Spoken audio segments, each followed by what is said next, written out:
All right, everyone, welcome back into another props video. Going to be touching on round 4 here of the AT&T Pebble Beach Pro-Am, talking about my favorite showdown picks for DFS, and then also getting into all my favorite bets here, matchup bets, head-to-head bets, those are the same, 3-ball bets, and then also we're going to be getting into some PrizePicks and Underdog prop bets as well. Let's go ahead and get into it.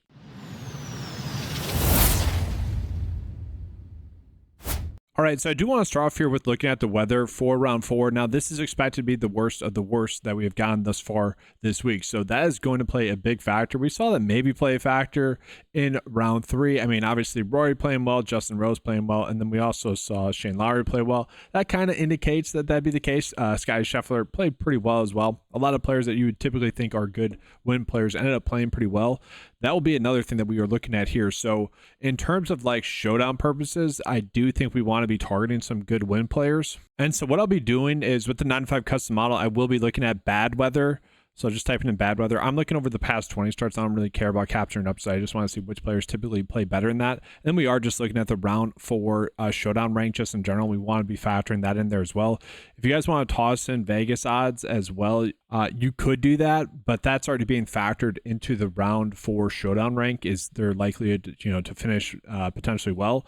And so what we'd be looking at then is going to be Scottie Scheffler would be the top play. Not surprising, he's top 10. The interesting thing about the leaderboard is kind of like the top end players like Rory and Shane Lowry. They kind of had their spike round in round 3, whereas you look at maybe some of these other players that could pop up. Scottie Scheffler really hasn't had that really good dominant round. You look at Patrick Cantlay, Collin Morikawa, they haven't really had that dominant round that you would think that they would have. Maybe that's just going to happen in round 4, whereas for Rory and Shane Lowry, that has already occurred. So that is part of the equation. But we are seeing it's not too different in terms of the players that we'd probably be going out of our way to target using this. So very interesting there. So again, guys, I'm just going to export this and upload it into the PGA lineup builder. Before I show you guys that, I do want to show you guys some of the strokes props that we are getting right now on Underdog, just to kind of show you guys what Underdog is thinking in terms of scoring as well. So they view Scottie Scheffler kind of as the best round 4 showdown pick in the sense that if he does shoot 67, he's obviously scoring another birdie, and he's going to be moving up a position point there as well. Now, if Rory does end up winning,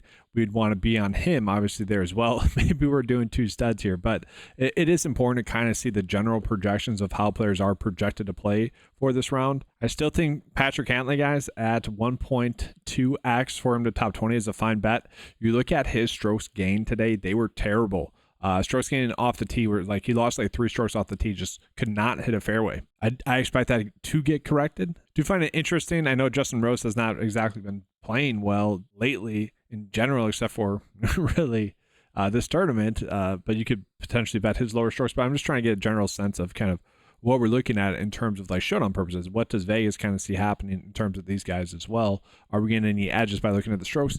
Not really, but again, just looking at this, and PrizePicks is right on par as well, guys, in terms of like these two.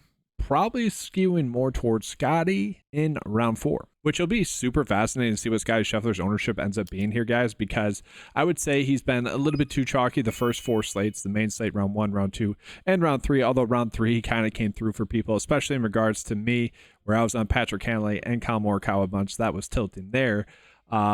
But I've kind of been hoping that he would be a good pick. I was kind of hoping he would suck, honestly, in round 3, so I could load up on him in round 4. I do think he's going to be a good option for us here in round 4. So we'll go ahead and upload that data into the lineup builder so you guys can see that, and then we'll jump on in to some of those PrizePicks Underdog prop bets. So again, guys, inside the lineup builder, included in your $10 membership, you guys can get access to this. You want to click on the upload data here. That'll make this pop up here, and all you have to do is select that CSV file that you just downloaded, and then you're going to be good to go there. And actually, guys, just real quick, you would want to click on the top one here, okay, because we're going just based off of ranks. Whenever you're going based off of ranks for this tool, you want to do the top one. So I'm just going to, again, do kind of just a dry run to see what the data is telling us, who are the top players and who are the players that we want to be getting into.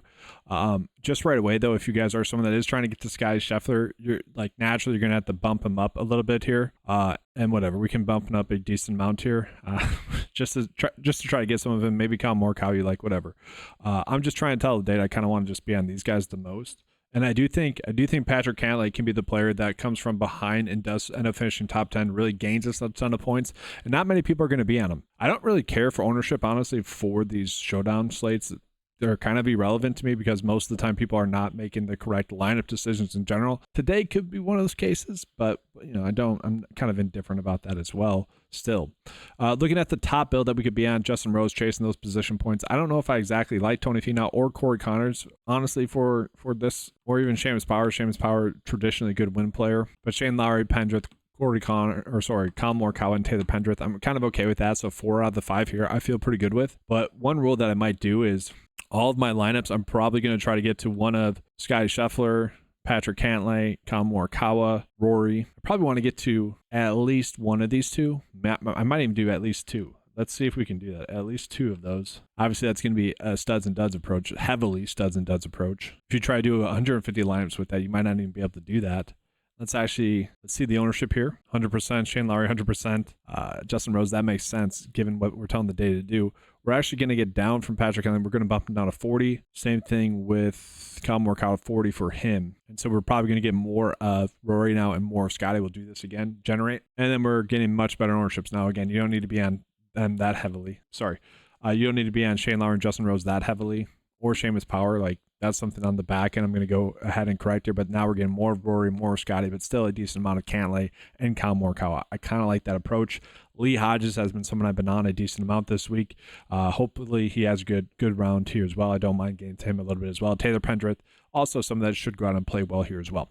So with that, guys, I do want to go ahead and jump on into some PrizePicks and Underdog prop bets. And before we do that, I do want to remind you guys of the promo codes that are currently going on with 9 to 5 for PrizePicks and Underdog. For Underdog, use 9 to 5 spelled out. Okay, that'll give you 50% deposit match. Okay, link to that is in the description of this video. As well as for PrizePicks, guys, it's actually going to be the number 9 TO5. Okay, that'll give you $50 on your first $5 spent there. So take advantage of those promo codes, and it's an easy way to help out the channel. And now, as always, guys, here, the starting point for PrizePicks and Underdog is always going to be looking at if we are getting any prop line differences. And as it sits right now, none, which is a little bit surprising to me. So we're going to sort by edge, and we are getting one good bet. That's actually Seamus Power over 4.5 birdies or better. Now, again, the weather is actually projected to play much more difficult. I shouldn't say much more, but more difficult here on Sunday. Now, that can always change. That does differ. Weather changes. I think everyone knows that, right? But that's the best bet right now. And we just saw he typically is a good bad weather player. Just needs to make some birdies on the par 5s, and we should be pretty good there. Tommy Fleetwood, though, then under 5 birdies or better is a difficult one. That's probably going to be a push, but the question there is, do you see him getting to 6 birdies or better? The answer is probably not. I personally want to be more on these under bets. So like Robert McIntyre under 5 birdies. Again, will he get to 6? Probably not. Chances are this will end up being a push. Same thing there with Tommy Fleetwood, but the best bet on the board is Seamus Power over 4.5 birdies or better. And then for Underdog, I still have the PrizePicks sheet pulled up. We're not getting any good bets there, guys, for Underdog just yet. That could change. We're only getting strokes props, so maybe you'll get some good birdies or better percentage or prop bets pulled in there. But as is saying right now, we don't have that. All right, so now we're going to go ahead and shift on into a good spot here today. Finally, 3-ball bets, guys. We are getting some actually decent, good 3-ball bets here. I mentioned in round 3, we just weren't getting those. And to me, guys, a good bet is going to be a bet that's 40% likelihood or better to hit in these 3-ball matchups. And so again, with Scottie Scheffler, that was one of the ones that was popping up yesterday, and I'm like, I don't like it. I could see Taylor Pendrith playing well. Sam Stevens hasn't been playing terribly. I don't exactly want to get there. They all tied. They all finished -3, so kind of correct there. I still don't think I want to get there, but I do believe in Scotty a little bit more here in round 4. I do expect him to have a good round here. It does feel like that trend line has been happening. Round 1, get your feet wet. Round 2, maybe figures some things out. Round 3, make some putts. He kind of made this funny fist pump. I would show you, but I don't want PGA Tour, who's terrible in terms of getting clicks on their videos for people sharing them. They would probably copyright if I showed that clip, which is annoying. But he does a fist pump on a miss putt. Right? That's how annoyed he was with putting. And then he made one later on in the round. It did feel like that was kind of a momentum thing for him. So I do expect him to have a good round. But then we're looking at Sam Burns to have a good round. Don't mind that. Russell Henley, who kind of had a cooling off round in round 3. Probably going to have a better round here in round 4. Don't mind that. Keegan Bradley, interesting. Willie Z, interesting. So at least we are getting several really good bets. And again, I'm just going to be going with the ones that have a 40% likelihood or better to hit. So we're going with these 5. Okay, if you guys want to include Scottie Scheffler, you can do that as well. Okay, right? So the top 5. The only hesitation I have with Scotty is that only paying out plus 0.97 for a profit, units profit one. So don't exactly like that, but still fine. And then, guys, we are going to go ahead and get into these matchup bets right now. And so are we getting any good EV bets that we could potentially go out of our way to target? Yes, a little bit, but nothing too significant where we need to go out of our way to target it because it's such a good value. So we're going to sort it by the 9 to 5 edge here instead. And so looking at the 9 to 5 edge, we are seeing Cameron Davis beating Austin Eckroat as a good bet here, -110. Decent bet there, like that. We do have Shane Lowry beating Hogard as well, -115 there. Those are both on DraftKings, so pretty good bets there. Colin Morikawa beating Justin Thomas as well, -115 there. So 3 really good bets to start off the matchup segment here, guys. So like that. And if you guys are looking for a FanDuel bet, you can also do that with Colin Morikawa. So 3 really good bets are out the board. Russell Henley beating Tom Kim.